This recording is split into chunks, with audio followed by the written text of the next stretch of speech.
Electoral ബോണ്ടിൽ ബി.ജെ.പിക്കെതിരെ Congress രംഗത്ത്. ബി.ജെ.പിയുടെ അഴിമതി തന്ത്രങ്ങൾ വെളിപ്പെട്ടെന്ന് കോൺഗ്രസ് നേതാവ് ജയറാം രമേശ് ആരോപിച്ചു. 2500 കോടിയുടെ വിവരങ്ങളില്ല എന്ന് അദ്ദേഹം ചൂണ്ടിക്കാട്ടി. പ്രത്യേക അന്വേഷണ സംഘം രൂപീകരിച്ച് അന്വേഷണം നടത്തണമെന്ന് രാജ്യസഭാംഗം കപിൽ സിബൽ ആവശ്യപ്പെട്ടു.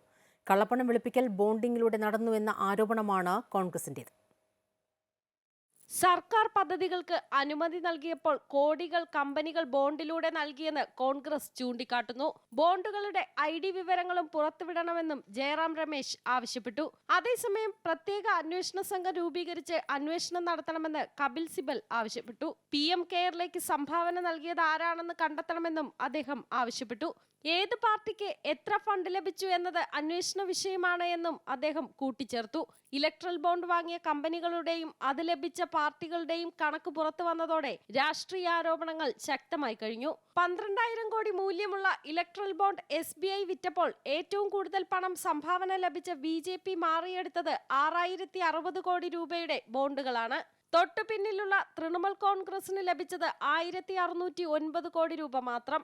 മുഖ്യ പ്രതിപക്ഷ പാർട്ടിയായ കോൺഗ്രസ് 1,421 കോടി രൂപയുടെ ഇലക്ട്രൽ ബോണ്ട് മാറിയെടുത്തു. BRS 1,214 കോടി രൂപ, BJD 775 കോടി രൂപ, DMK 639 കോടി രൂപ, YSR കോൺഗ്രസ് 337 കോടി രൂപ, TDP 218 കോടി രൂപ, ശിവസേന 159 കോടി രൂപ, RJD 72 കോടി.